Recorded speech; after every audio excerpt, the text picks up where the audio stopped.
Bueno, buenas tardes, un enorme placer estar con ustedes. Acabo de protestar porque me querían ahí sentar y me iba a dormir, literalmente. Después de la comida, un efecto postprandial. Y qué honor tener aquí al ministro y a dos grandes pensadores de Bolivia a compartir. Bueno, aparte de que estoy muy contento de volver a visitar a Santa Cruz, donde había estado, no recuerdo, hace como quizás 10 años, sí, quizás 10 años, y veo una gran pujanza, bonanza, lo cual realmente pues agrada mucho, ¿no? Sobre todo en Latinoamérica, que desgraciadamente pues cada vez está más desigual debido a las políticas neoliberales de 36 años por lo menos en la región. Bueno, otro placer es de que estoy en una universidad que lleva el nombre de Santo Tomás de Aquino, un gran teólogo del siglo XIII, heredero del pensamiento de Platón, de Aristóteles, de San Agustín de Hipona, y eso pues también lo celebro, que estemos en un recinto de carácter plural. Bueno, dicho esto, vean, como ya el ministro Franklin Molina pues casi dio mi charla, ya casi no me queda mucho que decir. Les comentaría, pues voy a empezar ya con la conclusión, a reserva que pase las diapositivas. Estamos en un momento único en la historia. Esto sucede una vez cada siglo, lo que estamos viviendo. El conflicto de Ucrania, no nos vamos a meter ahí quién es el bueno, quién es el malo. Eso se lo dejamos a las televisoras. Y vean, esta frase que sucede una vez cada siglo, se la he escuchado, o mejor dicho, la he leído con dos grandes pensadores que hay que seguir. Esto es un foro universitario y yo soy de la tónica del pensamiento plural, universal, ecuménico, hipercomplejo y no lineal. Y ante todo, antimaniqueo. Ante todo. Y pues yo uso dos herramientas que me ha dado mucho, pues yo diría, me ha acercado a la realidad. Una de ellas es el pensamiento dialéctico, escuchar la tesis, ¿ok?, de los que conocemos, ya saben, Estados Unidos sobre todo, y la antítesis. La antítesis, pues es Rusia, China, básicamente.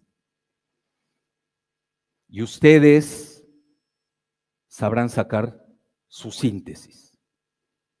Es decir, uno ya no puede estar manipulando en la época del Google, de las redes sociales, el pensamiento. Hoy el pensamiento tiene que ser necesariamente interactivo.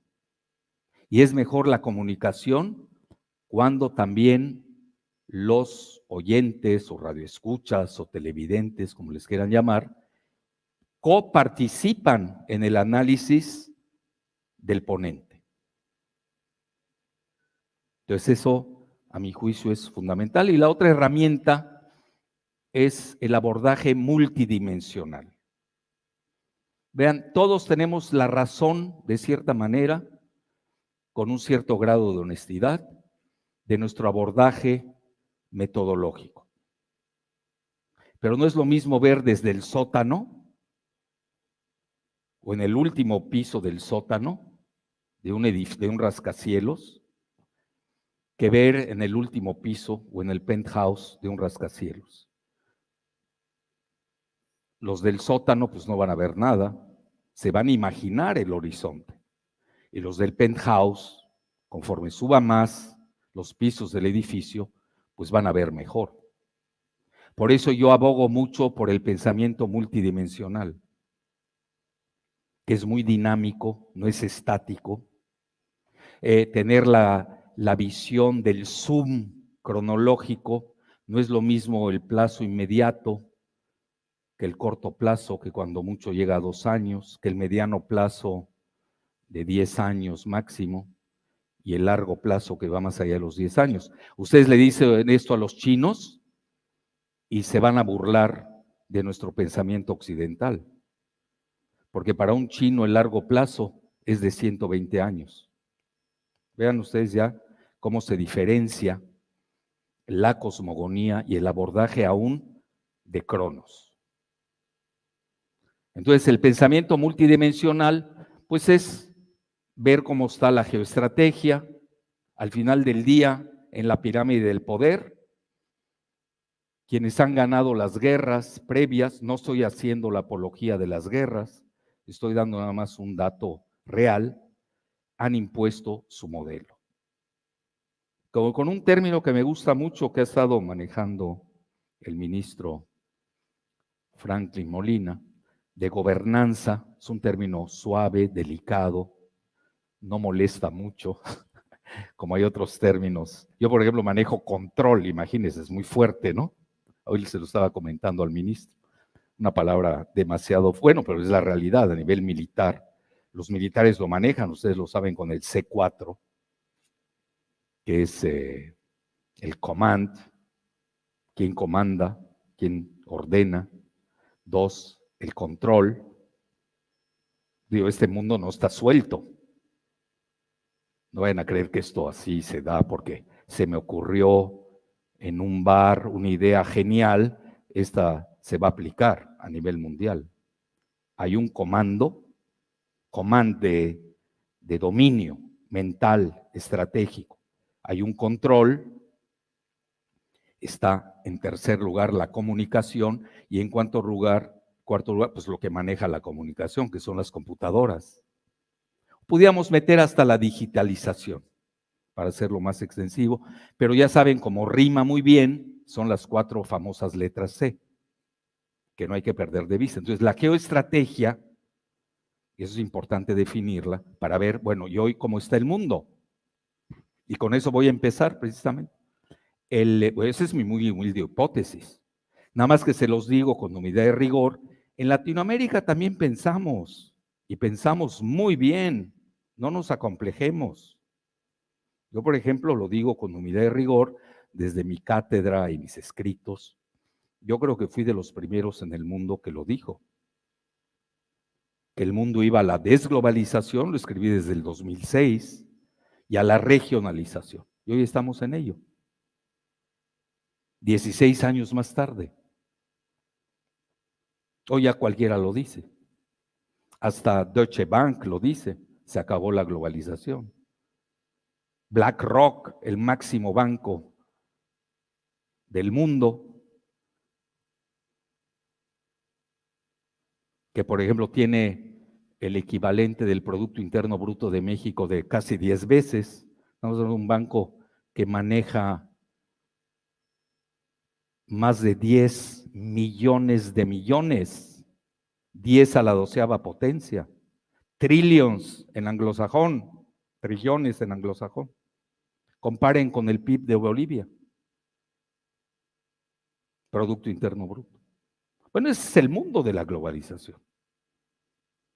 Y ellos reconocen, nada menos que Larry Fink, su mandamás, reconoce que ya se acabó la globalización. Y lo acaba de reconocer un editorial del Consejo del Financial Times, que es el portavoz del modelo globalista neoliberal. Reconoce que el mundo va, que ya se acabó la globalización y vamos a regionalismos. Eso es muy importante, porque ahí ustedes van a saber cómo maniobrar en consecuencia, con mucha prudencia. Países pequeños que todavía tienen muchas vulnerabilidades, tienen que saber manejarse. Porque si no, se las cobran y muy duro. Hay que saber maniobrar. ser inteligentes. Entonces, ahí tienen ustedes en este abordaje de la geoestrategia, pues rápido se los digo. Ya lo reconoció la BBC de Londres, ya lo reconoció Deutsche Welle, y ahí tienen un mexicano emplumado desde México, ¿no? Que se les adelantó. Y hoy estamos encaminados a la configuración de un nuevo orden mundial. Curiosamente, en ello están de acuerdo tanto Joe Biden, el presidente de Estados Unidos, como el canciller ruso Sergei Lavrov. Los dos lo han dicho. Lo que está en juego en Ucrania no es Ucrania.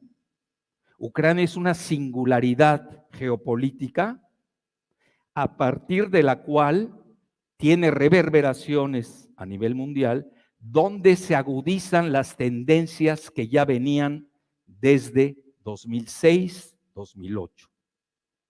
2008, ¿por qué 2008?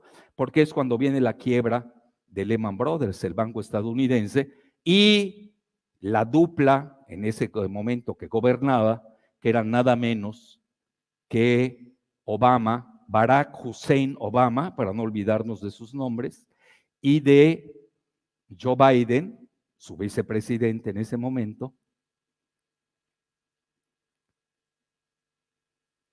pues en ese momento precisamente ambos querían endosarle la quiebra de Lehman Brothers a China.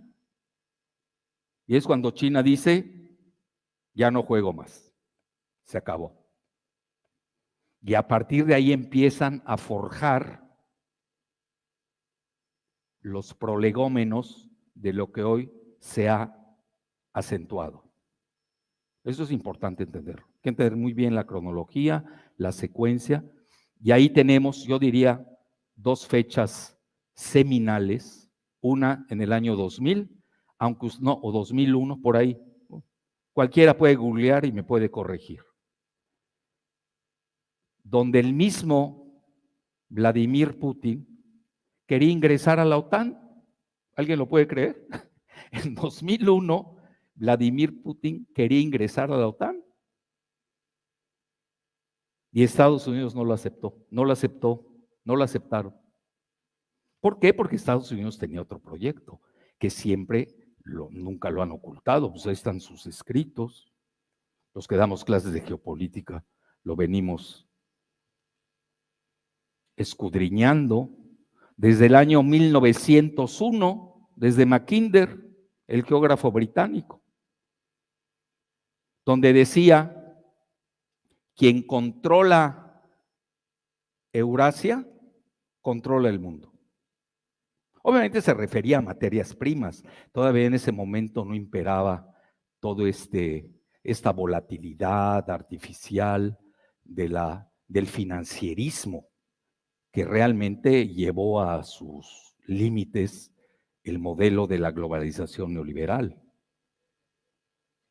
Por eso hoy tienen un Elon Musk, vale casi 200,000 millones de dólares.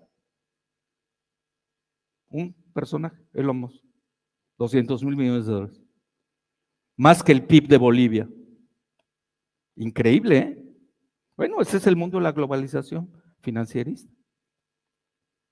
Y luego Zbigniew Brzezinski, que fue asesor de Seguridad Nacional de Clinton y ¿de quién fue? Sí, de Clinton. Y de el mismo Obama, bueno, no fue ahí asesor, pero era íntimo. Él lanza su teorema de que Rusia, para ser imperio, necesita dominar a Ucrania. Sin Ucrania, Rusia no es imperio. Ser un país más. Bueno, exagero. Acuérdense que Brzezinski era de origen polaco y siempre ha habido una animadversión entre Polonia y Rusia, más que nada por la religión, porque los dos pueblos son de raza eslava, los eslavos, igual que Ucrania, son eslavos. Nada más que los polacos son católicos y los rusos son ortodoxos.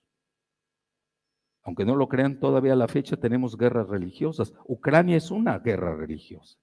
Son muchas guerras en una las que se están dando en Ucrania. Guerras radiológicas, biológicas. Se encontraron 30 biolabs o biolaboratorios de Estados Unidos en Ucrania.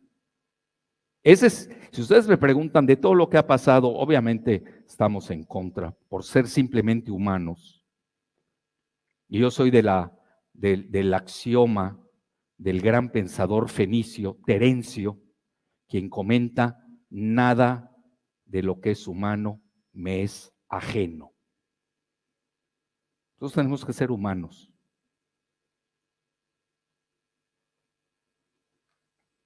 Hasta las guerras hay que codificarlas. El concepto de guerra justa, a ver, ¿cómo puede haber una guerra justa? Bueno, hasta eso hay que civilizar a los caníbales, a los antropófagos de la geopolítica. Y ahí viene San Agustín, que es el primero que lanza el concepto de guerra justa. Si no, no hubieran Cruz Roja, no existiría la Cruz Roja. Y ahí, ahora que estamos en un centro universitario de Santo Tomás de Aquino, pues él era también copartícipe de ese concepto de la guerra justa. Yo no sé qué quiere decir eso de guerra justa, pero era civilizar el salvajismo de las guerras. Y no quiero recordar la Primera Guerra Mundial, no la quiero recordar, donde se usó todo tipo de gases neurotóxicos, de gas mostaza, y esos mismos países que lo usaron en la Primera Guerra Mundial en forma profusa, hoy nos dan clases de lecciones de qué es lo que lo que se usa y qué no se usa. Los mismos países, veanlos, en la Primera Guerra Mundial. Entonces ahí tenemos ya Zbigniew Brzezinski, quien hace su apotegma, y luego toda la escuela sobre todo el Partido Demócrata, Y no voy a tomar partido por los republicanos o los demócratas, pero naturalmente, aunque son las dos caras de la misma moneda, han aplicado diferentes abordajes en relación a la antigua URSS y hoy a Rusia. Pero el Partido Demócrata no ha modificado los esquemas de Mackinder ni de Brzezinski. Ahí siguen. A esa escuela pertenecen sobre todo una triada que hoy domina el Departamento de Estado, una que es la subsecretaria Vicky Nuland, que es la que opera el golpe de Estado contra el régimen prorruso en Kiev, contra el presidente Yanukovych, y ella lo confiesa, incluso con financiamiento de la CIA por $5,000 millones. Ahí lo pueden buscar, lo pueden googlear. Y en un momento hasta le comentan: oye, Europa se va a molestar, no les gusta lo que está pasando en Kiev, a ellos les afecta, es su patio trasero, Estados Unidos está lejos de Ucrania, además es frontera con Rusia, eso no le importó. ¿Saben qué contestó? Lo voy a decir textual, pero nada más lo voy a decir en inglés, pero no lo voy a traducir. Se los dejo a ustedes para traducir. Comenta y dice: fucking Europe. Literal, googleen. Fucking Europe. Ya saben, Europa. Ahí me lo traducen y por favor me dan la traducción porque yo no conozco el término. Bueno, entonces, ella es una de los personajes que asesoran toda esta política, que realmente es de Mackinder y Brzezinski, no hay que perder el tiempo. Luego está Antony Blinken, que es el secretario de Estado, y está Jake Sullivan, que es el asesor de seguridad nacional de Biden. Incluso existe una teoría, a mi juicio, de un hombre muy capacitado en esos temas, que es Scott Ritter, R-I-T-T-R, quien abiertamente, bueno, él fue, es importante decirlo, es fue uno de los, pues yo diría, de los servicios de inteligencia de los Marines de Estados Unidos, y luego fue inspector de la ONU, obviamente incrustado por Estados Unidos, para seguir todo este asunto de las armas de destrucción masiva de Irak, que nunca se encontraron porque no habían. Sí, pero fue el pretexto, fue la coartada en ese momento de Baby Bush, bueno, primero del papá y luego de Baby Bush, para lanzar la guerra en contra de Irak. Que su desgracia era tener demasiado petróleo. Es decir, no crean que tener en este mundo cruel, vamos a decirlo así, el tener un recurso primario hay que saber maniobrar, porque si no se los quitan. Se los quitan. Y ahorita estoy jugando mucho con la palabra, y me van a disculpar muchos, pero juego, pues, obviamente, con gran cariño que tengo por Bolivia. Estoy jugando con el término, ¿qué será Bolivia? ¿Será Bo-Libia con B grande? ¿O será Bo-Litio? ¿Y por qué digo de Libia? Pues tenía grandes recursos, un país riquísimo en gas, riquísimo en agua. Comete un error, Gaddafi deposita todas sus reservas monetarias del Banco Central en Londres, y luego quien manejaba el Banco Central de Libia había sido formado en Inglaterra. Bueno, ya, párenle. Digo, si se acuestan con el enemigo y son suicidas, que no se quejen. De ese tamaño. Por eso juego con la palabra, ustedes Bolivia es con V, obviamente, y la otra Libia. Tengan cuidado. Es decir, no es nada más tener petróleo, gas o litio. ¿Con quién se van a acostar? En el buen sentido de la palabra. ¿Con quién se van a asociar? Vean, Rusia, que tiene el mayor número de ojivas nucleares en el mundo, mucho más que Estados Unidos, tenía 650 mil millones de dólares, escuchen las cifras, de reservas monetarias. Pues con la mano en la cintura se las quitaron. No sé cómo le quieran llamar ustedes. Despojo, hipoteca, atraco, como quieran llamarle. A una potencia del tamaño de Rusia. Ya lo había hecho Estados Unidos, no solamente con Libia, con Afganistán, etcétera, etcétera, etcétera. Bueno, nosotros en México tenemos la experiencia del siglo XX de la guerra de los pasteles. Se le debía a un pastelero francés disque 2 pesos, no sé, lo que quiera, o 1 peso, lo que sea, lo de menos es la cantidad. Y ese fue el pretexto para invadir a México. La famosa guerra de los pasteles, que a los mexicanos, por desgracia, ya se les olvidó. Bueno, bueno, dicho esto, ahí tienen ustedes ya ejemplificado, y me quedo en la cuestión de la geoestrategia. Hoy, ¿cuál es el mundo de hoy? Aceptado por Deutsche Welle, aceptado por la BBC de Londres y por nosotros en México. Un mundo bipolar regionalizado. Un mundo bipolar regional. Por un lado, Estados Unidos, la OTAN y la Unión Europea. Y por otro lado, Rusia, China. Y me pregunto, ¿y los demás? ¿Y dónde cabe Bolivia? Pues depende cómo jueguen. Eso depende de ustedes. A ver cómo van a jugar. Hay que saber maniobrar. Tienen litio, la primera reserva de litio del mundo.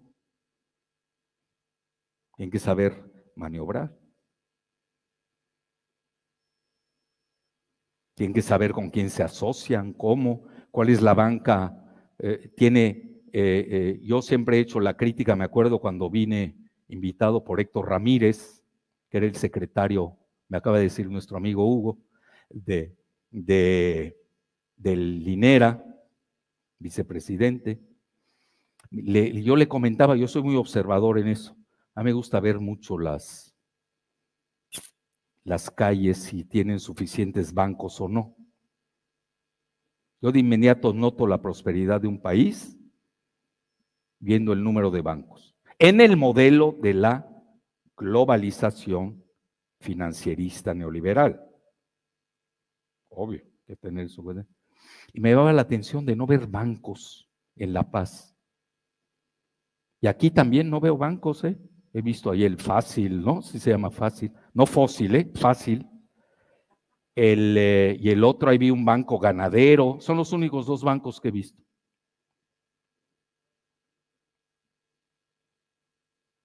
Claro, nosotros en México no tenemos banca nacional, desgraciadamente, tenemos banquitos, realmente, pero ven mucho banco transnacional, sobre todo los españoles. Los banqueros españoles es donde más ganan en México. Y ya saben los dos principales bancos, para no ofender conciencias. Entonces ahí tienen, ese es el mundo. Vean qué sencillo. Dos ejes, bipolaridad regional, y ese es el gran desafío para Bolivia. Ustedes sabrán, no se vayan a equivocar, por favor. Los países, si se equivocan, la pagan muy feo. Y hay países que son hábiles, saben ajustarse. No es lo mismo, me van a perdonar. A mí me suena muy bonito que el regionalismo, Argentina, que Bolivia, que Chile. A veces nadie pone a Perú, será por la inestabilidad, no lo sé. Pero ustedes vean hoy en día, de los 4 países que cité, el que tiene hoy, curiosamente y paradójicamente, estabilidad política y gobernabilidad, que va más allá de la gobernanza. Yo diría la gobernabilidad política, donde hay una mayoría, lo acepta la oposición, hay conjunción de voluntades, etcétera, etcétera. En un momento crítico para ustedes, después del litio golpe. Y se los digo con humildad y rigor, y lo acepta hasta el anterior, no el anterior gobierno de Añez, el anterior a Añez, el de el litio golpe. Yo fui de los primeros que abordó ese tema. Van a decir, ¿cómo le haces? Pues sigo, leo, estudio, traigo método, punto. Ustedes lo pueden hacer. Cualquiera lo puede hacer. Entonces, ahí tienen ustedes la situación geoestratégica. Y luego viene el otro, las geofinanzas, la geoeconomía, el rubro tecnológico, bueno, ¿cómo están en investigación y desarrollo? ¿Cómo están promoviendo la tecnología? El mundo de mañana no se queda con esta dicotomía que les acabo de decir. Acuérdense que el mundo es dinámico. Ahorita es una fase hacia un nuevo orden mundial, que obviamente ya nadie acepta el orden unipolar financierista anglosajón de la anglósfera. Ya saben, la anglósfera es Estados Unidos, Gran Bretaña, Canadá, Australia y Nueva Zelanda. Muy racista, de la raza superior blanca anglosajona, o sea, nadie la está aceptando. Bueno, al menos los que no dependen de ese rubro. Entonces ahí tienen, es muy claro, el dólar está en crisis, hay una desdolarización. Vean, en forma paradójica, el rublo ruso, y eso que el rublo no es una moneda de gran intercambio mundial, no es una divisa internacional. El yuan chino apenas empieza a despuntar. Pero ya empiezan a haber trueques muy interesantes entre China y Rusia, que compran sus mercancías mutuas con sus divisas, con yuan y con rublo. El rublo, cuando se dan las sanciones catastróficas de, así les llama Biden, contra Rusia, se fue a 140 por $1. Oiga, ¿cómo está el rublo? Estamos hablando de 2 meses del conflicto de Ucrania. A 81. ¿Escucharon bien? A 81. Bueno, pues ¿qué pasó?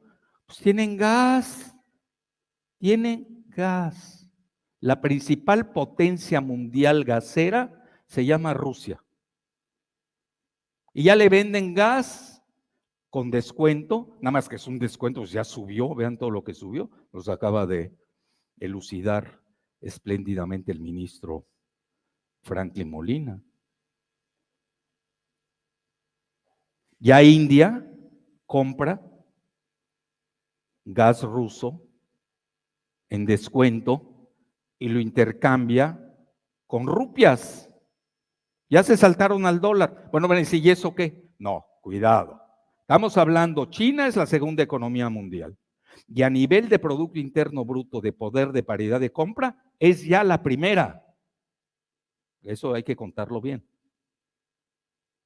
Es decir, una cosa es el PIB nominal y otra es el PIB de poder de paridad de compra, que en inglés se llama, que es como Power Purchase Parity. Y si ustedes ven a India, ya superó a Japón. Estamos hablando de las 5 primeras economías del mundo, si no es juego. Forman parte del G20, pero más que nada están en los 5 primeros lugares. Entonces, dicho esto, estamos viendo un cambio, una reconfiguración del nuevo orden petrolero y gasero mundial. Bueno, ya a partir de ahí no hay que perder de vista la demografía. Estamos hablando de China, que tiene 1.400 millones de habitantes, de India, que tiene 1.300 millones de habitantes, del mundo islámico de 57 países, que tiene 1.800 millones de habitantes. Entonces, a mí cuando me hablan de que la comunidad internacional y Estados Unidos habla a nombre de la comunidad internacional, pues hay que recordarles que son minoría en este planeta, por si no lo saben, y sacamos números. De los 8,000 millones de habitantes, ¿a cuántos controlan y dominan? Eso es importante. Toda Europa creo que anda en 700 millones de habitantes. Estados Unidos tiene 330 millones de habitantes, gran parte de ellos gracias a nosotros los mexicanos, que somos prolíficos. Y además ya vamos a ser ya la primera minoría étnica de Estados Unidos. Es decir, Estados Unidos se está mexicanizando a pasos acelerados. Digo, para que se enteren aquí en América del Sur. Es importante entenderlo. Y además con una población centennial y millennial. Cuando la población, lo digo respetuosamente, blanca de Estados Unidos, hoy está en 60%. No tiene hijos, está desempleada y ha sucumbido a la drogadicción del fentanilo. Ten mucho cuidado con las cifras, las estadísticas, etcétera. Y ya no acabaría con la cuestión demográfica, pero lo que quería decirles es de que yo sí traigo esa herramienta del abordaje multidimensional. No hay que perder la digitalización, la inteligencia artificial. El mismo presidente de Rusia, Vladimir Putin, ahorita lo estábamos comentando, off the record, comentó: quien domine la inteligencia artificial controlará el mundo. Y es obvio que el mundo, bueno, yo no sé mucho de Rusia porque como tienen muchos secretos militares, a mí hasta me llama la atención que acepten que no tienen buen lugar en inteligencia artificial. Yo tengo mis dudas. Pero vamos a aceptar lo que dijo Vladimir Putin, que no dijo que está mal Rusia, tampoco. Y lo fue a decir a una escuela de primaria en las escuelas en las afueras de Moscú. Y comenta eso precisamente. Y hoy las dos potencias en inteligencia artificial, guste o disguste, son, lo digo en orden, China y Estados Unidos. Nada más que China con gobernabilidad. Y no estoy haciendo la apología ni del Partido Comunista ni del régimen chino. Estoy dando un dato duro. Tienen gobernabilidad. Que Estados Unidos carece de ella. Pues nada más vean los eventos del Capitolio del 6 de junio. ¿Y para qué me sigo? Porque si no me voy a desviar de lo importante que es el gas y ya vamos a la primera. Bueno, ahí van los escenarios. Bueno, realmente esa es la que me dieron, pero también es, no, la otra es la espectacularidad de Sudamérica en la materia del litio. Bueno, ahí voy a la primera. Espero que funcione. No me trajeron mi señalador. Bueno, ahí va la primera, ahí lo tienen. Este es el gas. Bueno, ustedes saben que hay un OPEP, que son de 13 miembros, pero también hay la que se llama la OPEP Plus. Entonces, cuando hay una señal de plus, son 10 países añadidos que no son miembros, pero que están de observadores. Entre ellos está Rusia, es el señalador. No está, no da, no es señalador. Bueno, entonces el plus son esos 10 países de más. Y vean, la misma Reuters, que es una agencia británica, acepta de que el gas ruso todavía es insustituible por la Unión Europea. El secretario general de la OPEP, el nigeriano Mohamed.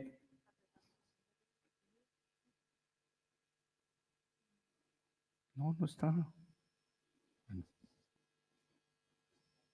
No hay, porque está cerrado. ¿Cómo va a funcionar si está cerrado? A ver. Pero ese es ya Zoom. No, yo soy de la era paleolítica, entonces de aquí, ya entendí. Gracias, ya entendí. Vean, ahí está. No le vaya a caer en la cabeza, perdón. Entonces advirtió a la Unión Europea que una potencial pérdida de los hidrocarburos rusos sería casi imposible sustituir. Tengan cuidado cuando lean los periódicos. Vean, un periódico, pues es eso, es un periódico. No son publicaciones académicas, sesudas, de grandes análisis. ¿El periódico qué hace? Pues yo también escribo en un periódico. Pues es la nota inmediata. Ahí das una noticia, a ver, mientras más amarillista sea y shocking, ¿no? Como dicen, así asombrosa y bombástica, pues mejor. Pero un análisis no va así. El análisis tiene que escudriñar punto por punto. Bueno, y ahí tienen los rusos, sería casi imposible de sustituir cuando, al contrario, las sanciones, me tengo que acostumbrar a esto, podrían gestar una de las peores crisis energéticas de la historia. Y cito, la pérdida potencial de 7 millones de barriles al día de petróleo ruso y de otras exportaciones líquidas, considerando la perspectiva presente de la demanda, sería casi imposible de sustituir la pérdida en volúmenes de esta magnitud. Ahí lo tiene, la misma OPEP. Bueno, me voy a la siguiente. Mándeme. ¿Dónde? ¿Y eso allí que le hiciste o qué? No, pero a ver, una vez. Están muy sofisticados ustedes. Yo soy del paleolítico inferior. Bueno, ahí sigue la siguiente. No, prefiero que me ayuden con esta, cómo moverla. ¿Qué me va a ayudar? Ay, ya me pasé, ya. ¿Ya ven lo malo de la tecnología? Ahí voy, ya ni sé qué pasó. Voy en la segunda. Eso es más fácil, le digo voy en la segunda y ahí me lo arregla. Ya. Vamos para adelante. Mejor ayúdame desde ahí, te digo la siguiente, gracias. Vean qué práctico soy. Entonces, ahí tienen ustedes la... ¿Qué? ¿Dónde estamos? Ahí está. Rechazo de la OPEP Plus, es decir, los 13 más 10, a la solicitud de EU, arriba, para incrementar el bombeo de petróleo. Desaire de los mandatarios de Arabia Saudita y los Emiratos Árabes Unidos. No le contestaron la llamada telefónica a Biden que buscaba aumentar la producción de hidrocarburos, aún con sus adversarios geopolíticos de Irán y Venezuela. Y ahí tienen a Biden buscando arreglarse con Irán y con Venezuela para que aumenten la producción de petróleo. ¿Por qué? Porque no van a poder abastecer a la Unión Europea. Bueno, oye, si ya empinaste, es castizo, si ya empinaste a la Unión Europea, ahora les tienes que cumplir. ¿Cómo les suples? Y hoy los europeos están furiosos, naturalmente. La siguiente, a ver, no, la otra estaba bien. 3 países de la anglósfera, Estados Unidos, Canadá, Australia, han prohibido la importación de hidrocarburos rusos, mientras la UE sigue siendo, la Unión Europea sigue siendo muy dependiente y cuyo caso significativo lo constituye su máxima economía, Alemania. Ustedes saben que Alemania es que tiene el Producto Interno Bruto más importante de la Unión Europea y también incluyendo al Brexit de Gran Bretaña, que busca alternativas en las petromonarquías del Golfo Pérsico. También no les da el mismo Qatar, que es una importante productora gasera en el Golfo Pérsico, lo dijo. No podemos sustituir el petróleo ruso, ni el gas ruso. Y ahorita lo van a ver con cifras duras. La siguiente, por favor. Bueno, ahí tienen. Martin Wolf, que es editor en jefe del Financial Times, sugiere medidas drásticas, lo cual suena más a una trampa para hundir a la Unión Europea, que formarían parte de la estrategia de guerra de la OTAN frente a Rusia para abatir las importaciones de gas ruso y así dañar las finanzas de Putin. Problema: Alemania e Italia dependen de las importaciones gaseras de Rusia, sin contar del petróleo y carbón. Acuérdense que en esta región de Ucrania hay mucho carbón.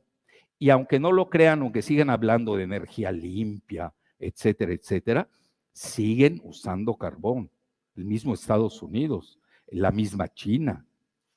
Y a mí me mata de risa cuando dicen que ahora el gas es limpio.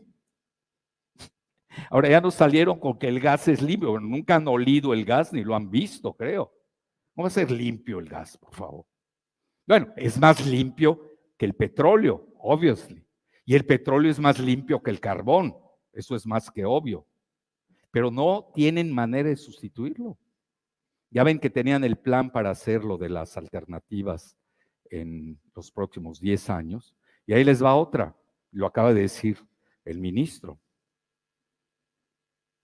Las alternativas, sean eólica o solar, no pueden existir sin el gas, así de fácil.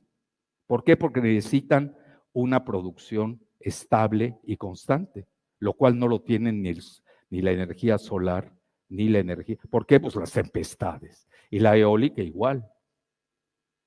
Pues ya lo padecieron en Europa y la misma Estados Unidos. Bueno, entonces, ahí tienen ustedes, y eso es importante, ¿no?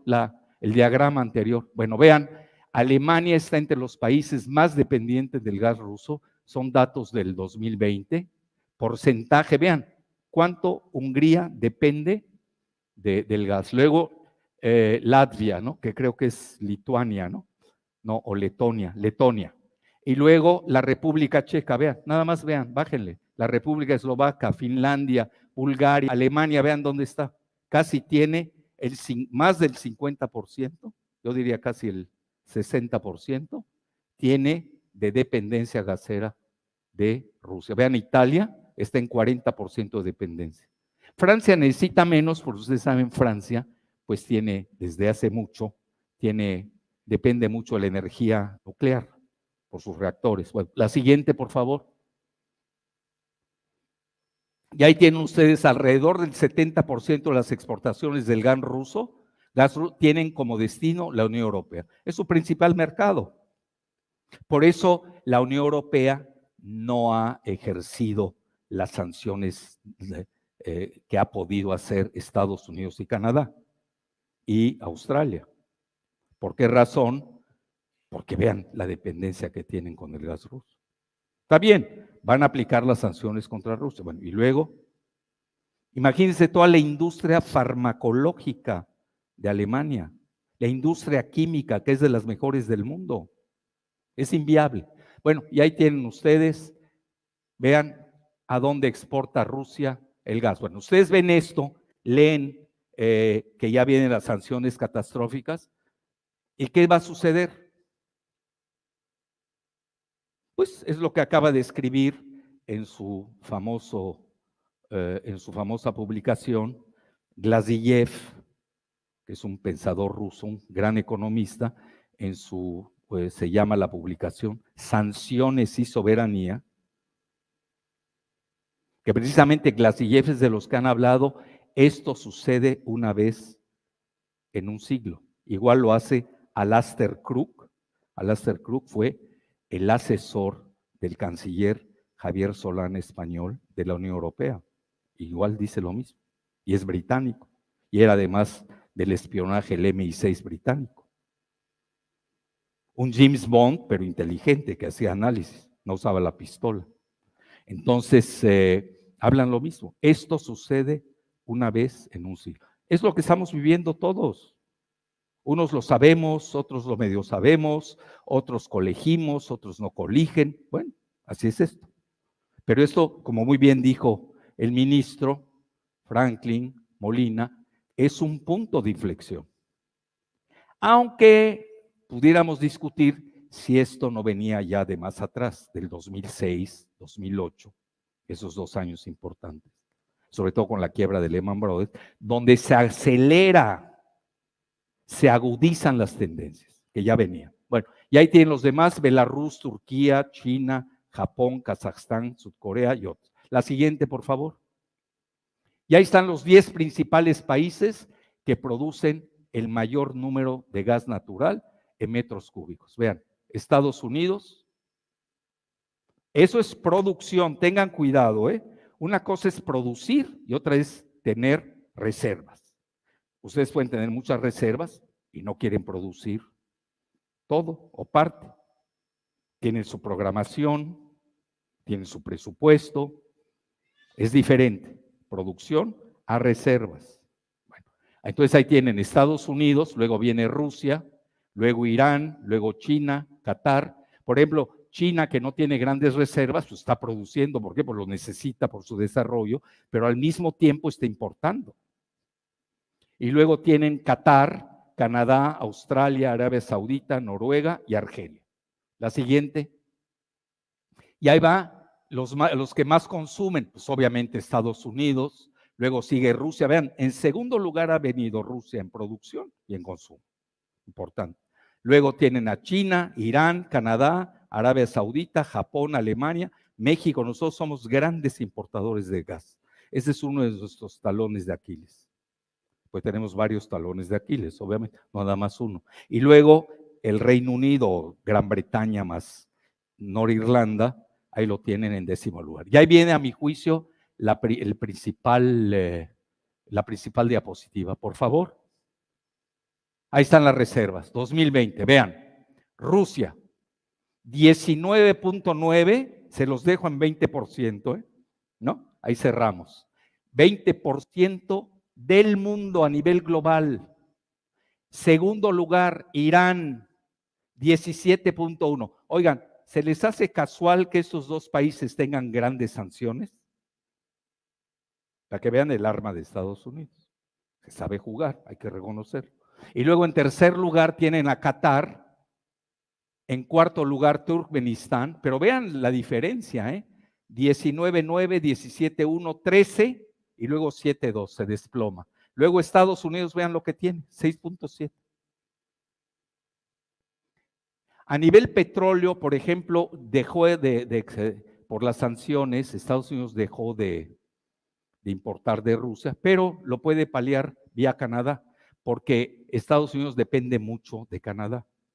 Y más o menos importa lo mismo en petróleo que México, de México, perdón, en relación a Rusia. Entonces eso es fácil, eso no les quita el sueño.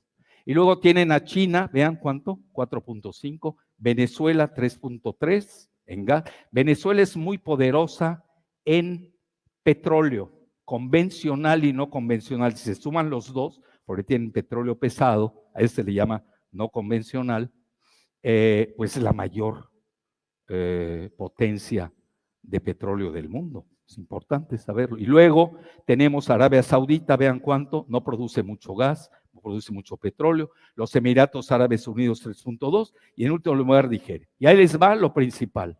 De estos 10, dos, pues los controla Estados Unidos. Uno es la misma Estados Unidos y otro es Qatar. A ver, ¿cómo van a sacar del juego a 8 países? Es absurdo. Entonces ya tienen ustedes el trazado del gas.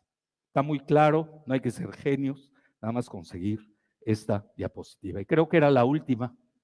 A ver, ¿ya no hay más?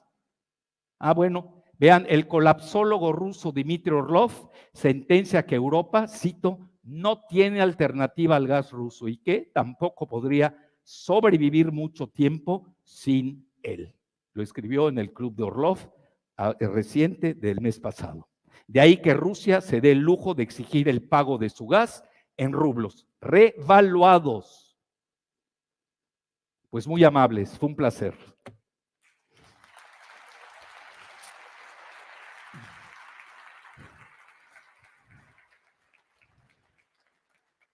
Muchas gracias. Damos una vez más un caluroso aplauso al expositor, el doctor Alfredo Jalife Rajne.